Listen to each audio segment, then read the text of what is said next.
possible.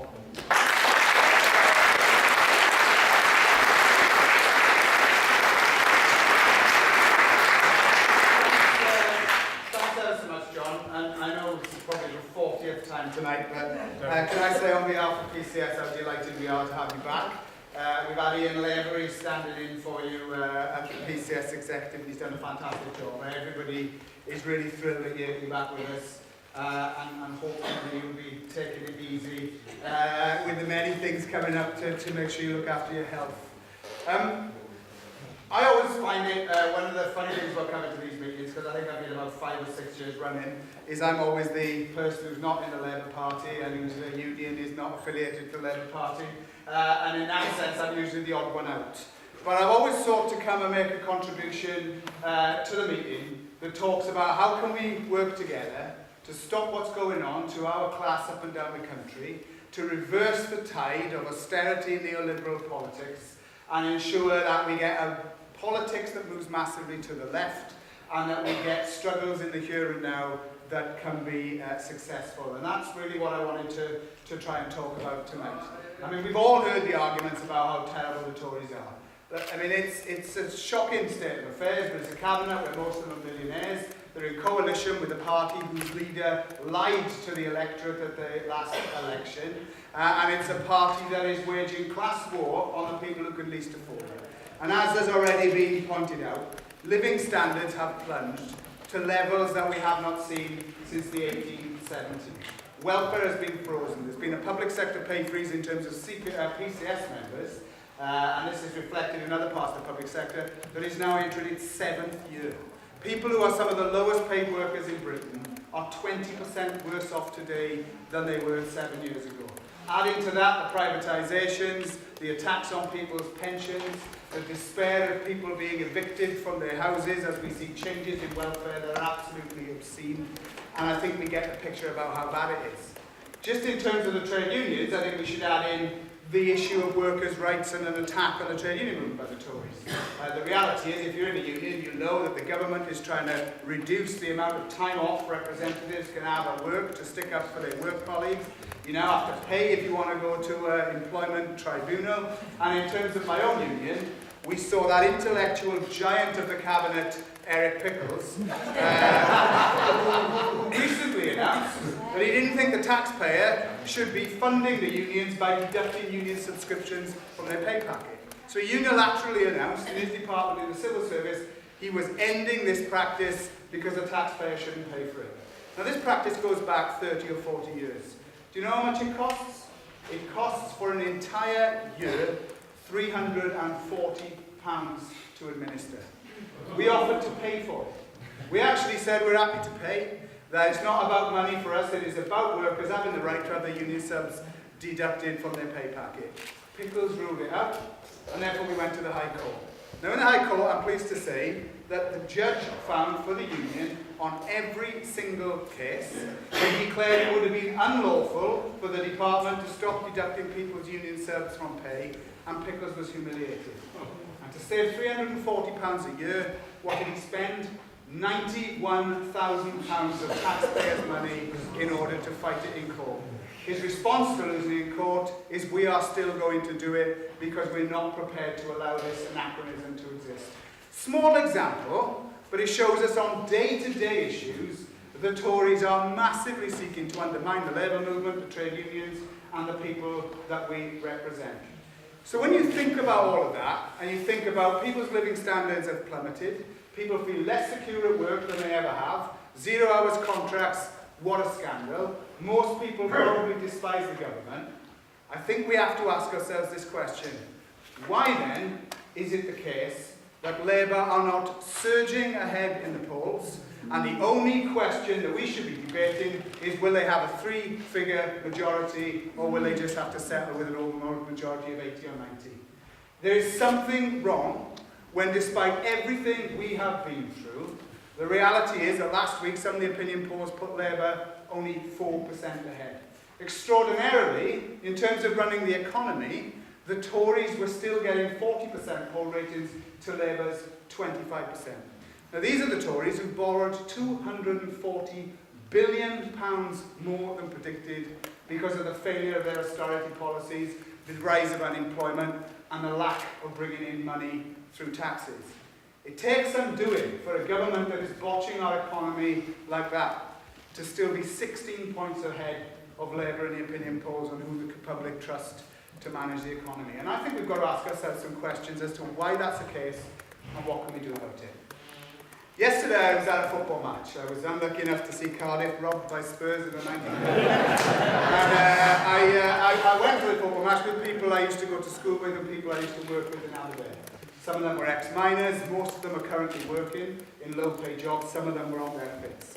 And we had a conversation at half-time, and the conversation basically went like this. So bear in mind, they are from a constituency that has had a Labour MP as long as anyone can remember.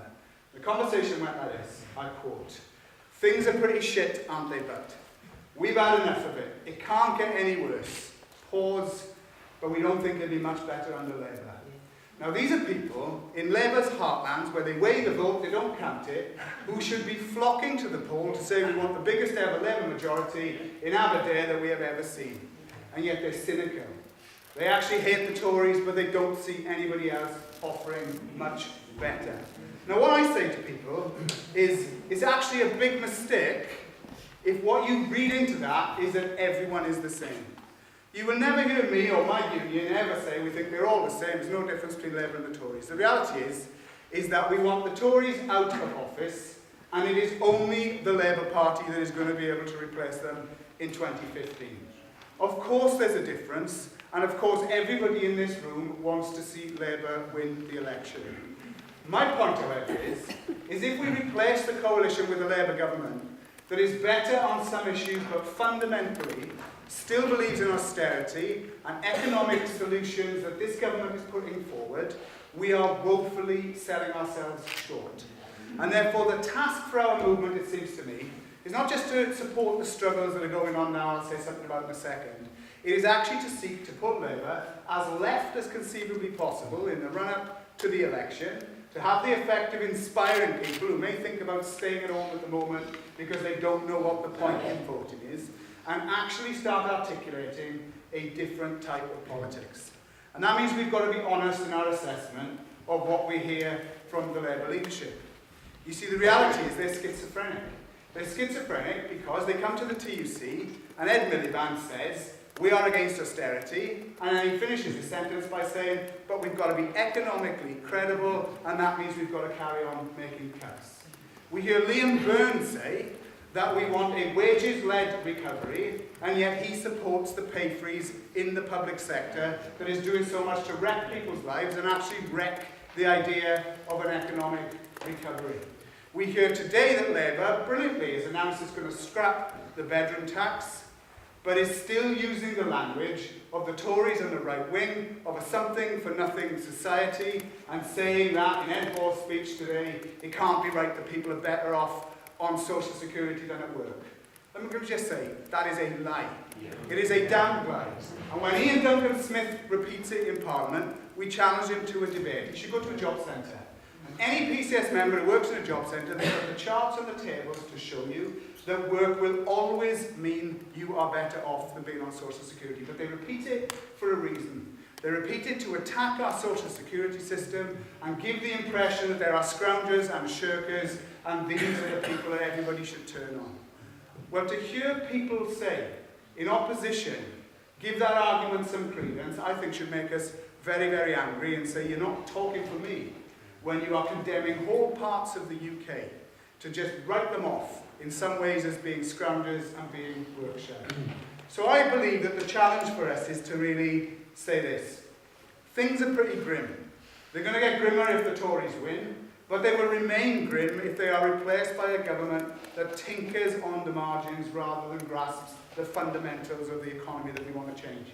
And therefore, when the budget came out earlier this year, PCS put out a statement saying this is the speech that we would like Ed Balls to make in the budget debate. We weren't very successful. I can tell you that we got 0 out of 10. But what we argued for was how much would it transform politics in Britain and change the way our society looked if Ed Balls had said, we will scrap the pay freeze. We will pay the millions of public sector workers what they deserve above inflation, and that will regenerate the economy. We will increase the minimum wage substantially. We will increase social security benefits, not cap them. We will increase them because we should not penalise people for being unfortunate enough to be on social security, particularly, by the way, when our benefit levels are so much lower than many of the European competitors that we keep talking about. We should scrap, not just get rid of ATOS, we should scrap the work capability tests that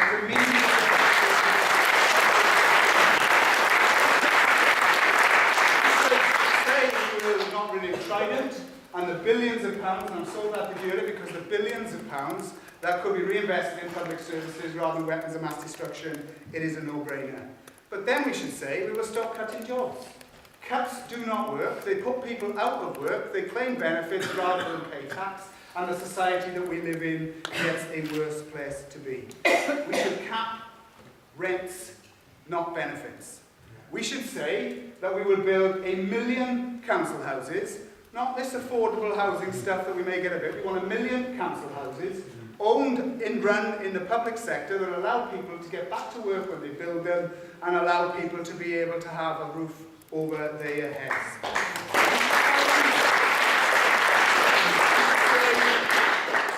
We're going to close the tax gap, £123 billion of avoided, evaded or uncollected tax. It's not seriously disputed anymore. If that money was brought in, there wouldn't have to be a single cut in any public spending, and the Chancellor would have a further £40 billion worth of loose change to improve people's lives. And finally, imagine how it would electrify politics in Britain if the Labour Chancellor got up and said one of the first things that the Labour government will do is it will nationalise the banks. Yeah. It will actually make the banks. We don't just nationalise the debts and privatise the profits. We say, in reality, we bail them out, we own them, so what about seeing some of the fruits of our labour of actually owning some of the banks that work for ordinary people? Now, that type of politics would transform, I think, what is on in Britain today, because people wouldn't then be thinking, Labour are the best, they're the best a bit here and a bit there. They'd actually start saying, somebody is talking the language that we understand, and they will make a difference to my life, living in my house in whatever part of the UK. Now, I want to really finish by saying this, that whilst I wish that was going to happen, the reality is it's not. The reality is there's about as much chance of that being the programme in the next general election as probably Cardiff staying a friend of me. I'm very optimistic on that front. Right? So the point is, we've got to ask ourselves, what can we do therefore to change the situation? And if we just accept that is win the next election and anything's better than we got, as I said earlier, we sell ourselves short. So what we have to do is to try and move things to the left. Now, I think that means supporting the struggles that are currently going on, but it also means working on building a movement in this country that is based on the lines of what we've seen across Europe, in France, in Germany, in Spain, in Portugal, in Greece, where hundreds of thousands of people come together to say we are against austerity, we are against Brexit, and we're going to build a movement that is going to change things. That's not a new political party. That's not splitting people down the lines of you're either in Labour or you're out of it. It is having the vision of a mass movement that can transform the politics that we're in. That is the task, I think, of people in and outside of the Labour Party, to give hope, to give inspiration, and to say, do you know what? Things can be very different. And if we set ourselves that task, and we intervene, whether it's in your constituency meeting, your trade union branch, or your community campaign, we can make a difference. Does anybody really think that Labour's announcement on the bedroom tax, or Labour's decision to vote against military action against Syria, was not influenced by the mass movement that was the Stop the War movement over 10 years, and the community campaigning that we've seen everywhere in the bedroom tax? It proves that action in our communities and people acting collectively can filter through and make a difference, and we need to see more of it. And therefore I'll finish with this, that all of those lofty ideals, all of those things that I hope we can all agree we need, we have got to say we will fight for them, but we also recognise that there's fights in the here and now that we've got to be involved in. It was absolutely fantastic listening to the account of the Bakers Union in Wigan with Hovis. It's an absolutely brilliant story, and I hope everybody fully supports the workers and the union in that battle with the company. But I also hope that people will be out on Wednesday, unequivocally supporting our firefighters when they strike to defend their pensions and not be taken in by the right-wing attacks that are going to say people's lives will be at risk. People's lives will be at risk by forcing 60-year-olds into burning houses when they are not.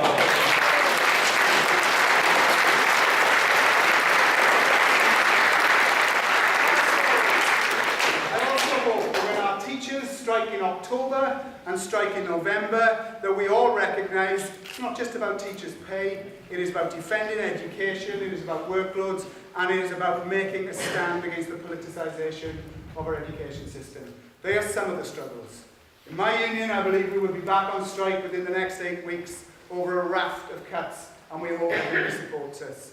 And the moral of all of that is that we should have lofty ideals. We should be prepared to say things that make some people uncomfortable. We should always make our inspiration and our focus that we want a better life for our people in our communities. And that means standing with those on strike today. It means demonstrating at the Tory Party conference in Sunday in Manchester, where we hope there will be tens of thousands of people. And it means embedding ourselves in the community campaigns, whether that be against the bedroom tax, closures of libraries or local services, or basically standing up to demand the rich pay their taxes while the poor are continually suffering. I hope you can agree with much of that message. It's a pleasure to work with the people in this room, many of whom I've worked with for years. And if we march together in unity, doing different but equally important things, we can make a difference, and by God, we will.